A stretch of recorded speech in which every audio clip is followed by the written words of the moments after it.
In the year 272 C, beneath the scorching sun, outside the ancient city of Antioch, the silence of a defeated battlefield was broken only by the groans of the dying and the rhythmic march of Roman legionaries. The army of Palmyra, once the pride of the East, lay shattered in the dust. Its commanders, the generals who had dared to challenge the might of Rome, braced themselves for the swift, cold bite of the executioner's blade. They expected death. It was the soldiers' risk and the traitors' due. However, for their monarch, Queen Zenobia, a far more intricate and sinister fate had been prepared. The Roman Empire had perfected a distinct art form, one far more terrifying than simple slaughter. They specialized in the systematic dismantling of human dignity, transforming defiant rulers into breathing, walking monuments to imperial dominance. For a woman who had worn a crown, military defeat was merely the prologue to a calculated brutality designed to strip away not just her title, but her very humanity. To understand the terror that awaited a captured queen, one must first look into the cold, unyielding heart of the Roman legal system. In the eyes of Rome,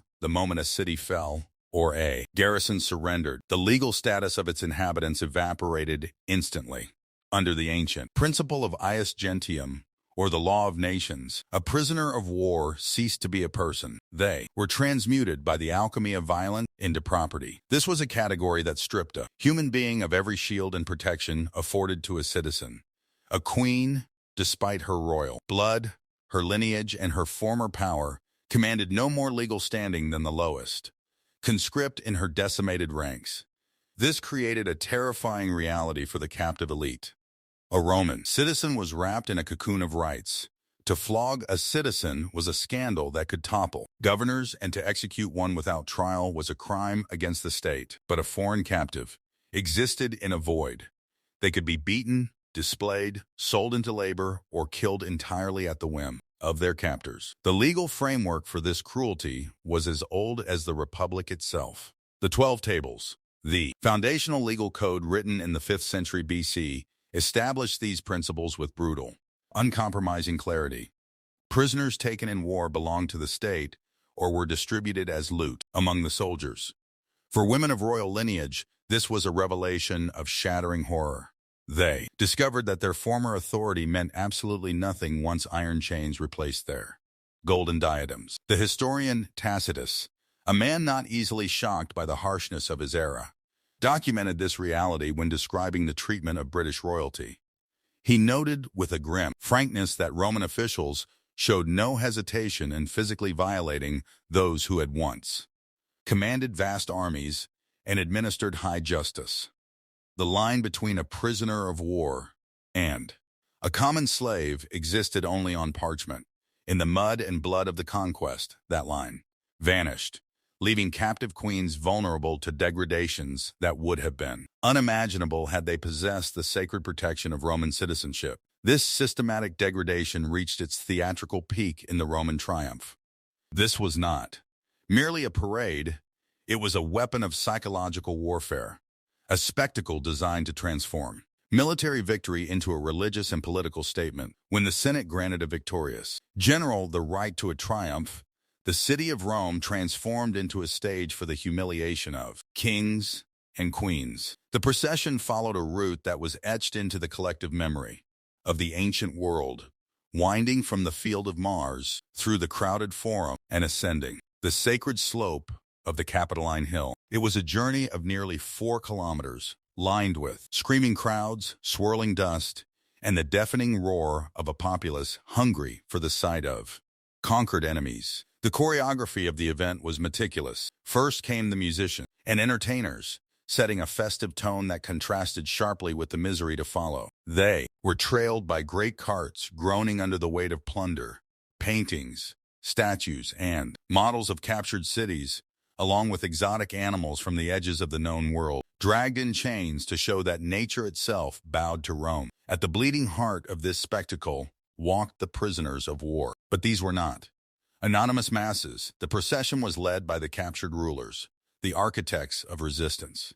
Captive queens were forced to march at the front, often dressed in their full royal regalia. This was a deliberate aesthetic choice. By leaving them in their robes of state while binding them in shackles, the Romans created a jarring visual dissonance that emphasized the magnitude of their fall. These women, who had once held the power of life and death, now shuffled through the streets, subjected to the jeers, spit, and mockery of the Roman mob. The message resonated far beyond the city walls.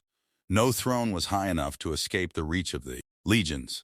The triumph served to satisfy the bloodlust of the citizens, but for the royal women, walking that gauntlet, it was an eternity of exposure. The procession moved at a glacial pace, taking an entire day to traverse the city, ensuring that every spectator could gaze upon their shame. For the queens, the uncertainty was a torture in itself, for they walked toward the Capitoline Hill knowing that while some prisoners might survive the sunset, others were marching directly to their graves. Romans turned their attention to Boudica's two daughters. These young women, likely teenagers, were subjected to systematic violation by Roman soldiers. This was not a random act of lust by undisciplined troops. It was a weaponized trauma. By violating the royal line in public view, the Roman administration intended to shatter the spirit of the Iceni people, to show that their monarchy could not protect even its own virgins. However, this act of calculated terror backfired catastrophically. Instead of breaking the Iceni, it radicalized them. Boudica did not collapse into shame. She rose as an avenging fury. Of her body and her daughters became the catalyst for a rebellion that nearly severed Britain from the empire. She raised an army that burned 3 Roman cities to the ground, including Londinium, leaving a layer of ash that can still be found by archaeologists today. In a speech preserved by Tacitus, she declared that she fought not as a queen reclaiming a throne, but as a woman seeking blood for her battered body and her daughter's stolen honor.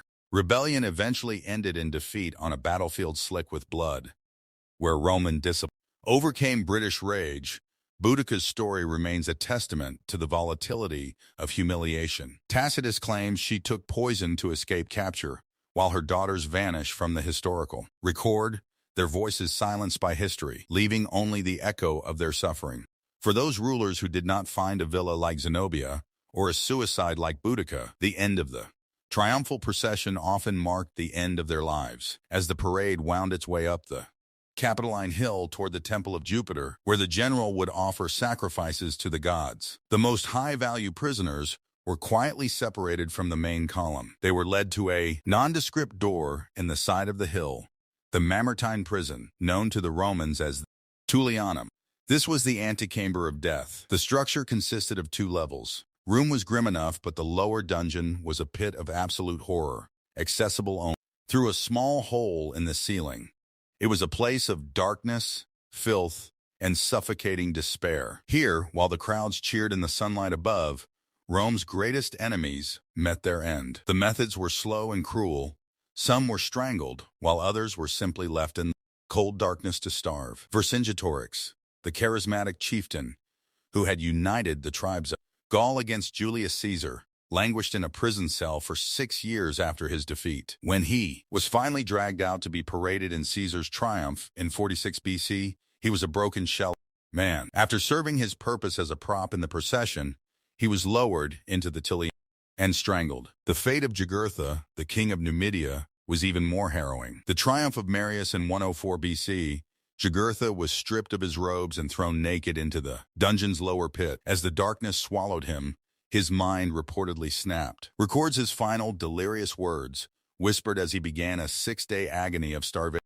By Hercules, how cold this Roman bath is. The timing of these executions was often synchronized with the religious ceremonies above. Simon Bar Giora, a leader of the Jewish revolt, was paraded through Rome by the Emperor Titus. As the procession halted at the Temple of Jupiter, the entire city waited. Messengers were sent to the forum where Simon was being lashed and executed. Only when word returned that the enemy leader was dead did the sacrifices begin and the festivities conclude. It was a final reminder that the joy of Rome was inextricably linked to the death of its rivals. Not every ruler died. Politics sometimes demanded a living hostage. But for those condemned to the Tullianum, the triumph was merely a glittering funeral procession. The treatment of these captured queens and kings forces us to confront the uncomfortable reality of ancient power. The gleaming marble of Rome was built upon a foundation of deliberate, mechanized cruelty. The legal systems that protected the citizens of the empire evaporated completely at the frontiers of conquest. The dignity of nobility was no shield against the ius gentium, the flogging of Boudica, the golden chains of Zenobia, and the starvation. Jugurtha were not aberrations or the acts of rogue commanders. They were state policy, were calculated choices designed to break the will of nations by breaking the bodies of their leaders. When we look back at the history of the Roman Empire, we must look past the aqueducts and the literature to see the human cost written in the lives of those who resisted. The stone walls of the Mamertine Prison still stand in Rome today, a silent witness to the fact that the triumphs celebrated in our history books were fueled by human suffering. Queens who had commanded armies and administered justice found themselves reduced to spectacles. Their degradation transformed into entertainment for crowds who never stopped to consider that the glory of the empire was purchased with the stolen dignity of the defeated.